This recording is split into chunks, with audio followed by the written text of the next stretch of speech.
Competing with global counterparts has been a key focus here at the Investing in Africa Indaba, and some of the challenges that have been raised around that element is getting logistics on par. To expand on this, I am joined by JA Engineering CEO Matimba Mahange, as well as the Marketing Director Mbulelo Nkasana. Thank you so much, gentlemen, for your time and especially your patience this afternoon. Let me start with you, CEO. Doing business on the African continent, some of the challenges that you faced having operated in this space. Let me start, thanks for the opportunity. Let me start by sharing with you who JAE is. JA Engineering is a company, engineering solutions company that was founded here in South Africa almost 40 years ago. Next year in 2027, we'll be celebrating our 40 years of existence. We are based in 60 Atlas Road in Boksburg. We've got about 25 engineers that design and manufacture our equipment, and with about 80% local content. And we will supply the equipment for engineering solutions to Southern Africa, and we also do exports. In the last 3 years, we've managed to export equipment worth about 250 million to India. And we also have a branch in Rockhampton in Australia. And we also supply equipment to Eastern Europe. We've got about 309 employees in our organization. And when we talk about the challenges that we are faced with in South Africa for manufacturing, is that there's a boom now in terms of commodity prices.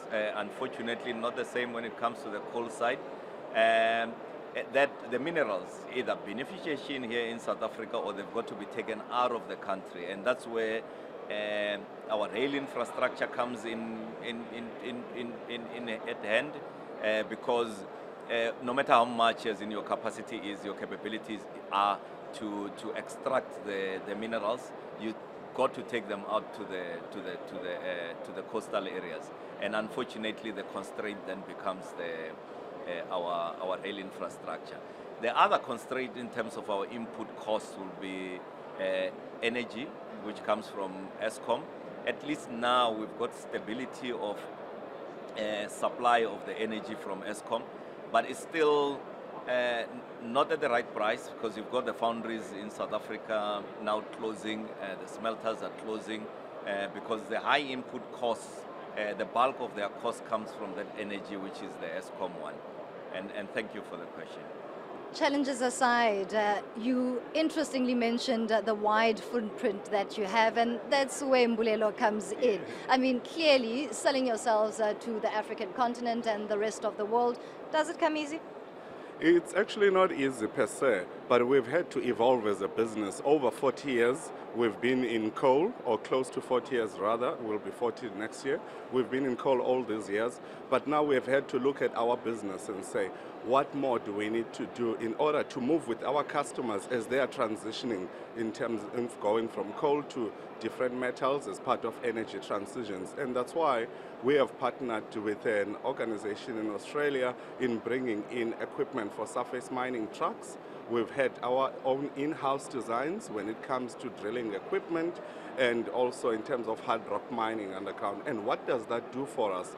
What it does is that we can move and transition with our customers. Number one, we're able to operate in different geographies, and we're also able to operate in terms of different commodities. As you would know, commodity cycles in their very nature, they go up and down depending on where you are in the market. So we're trying to have that diversity in terms of our business so that we can be sustainable, we can support our clients. And we've had clients that have moved from coal, have gone to hard rock, that are saying, where are you guys? We are used to your experience, we'd like to have that experience in our businesses. And we're happy to say now we're able to do that.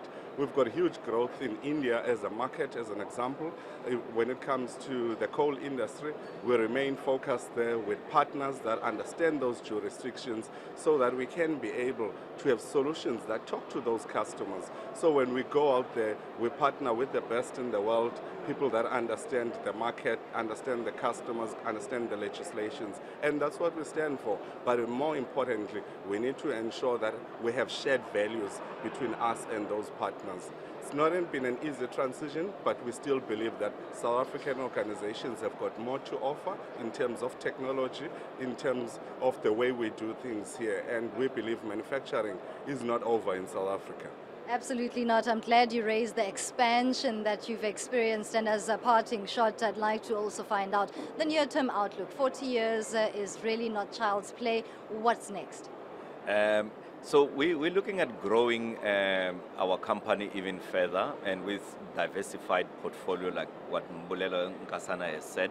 And when you look at South Africa, the challenges that we are faced with, it's unemployment, high unemployment rate. We've got challenges around the infrastructure, and I believe that organizations like ours, like JA Engineering, is best positioned to solve those social ills in our society, and to actually help spur the growth in our country, for the sustainability of our country and for the thriving of our country. So that's what we are looking forward to, and we'll continue to collaborate with other organizations internationally and locally, and to make sure that we grow in a sustainable manner.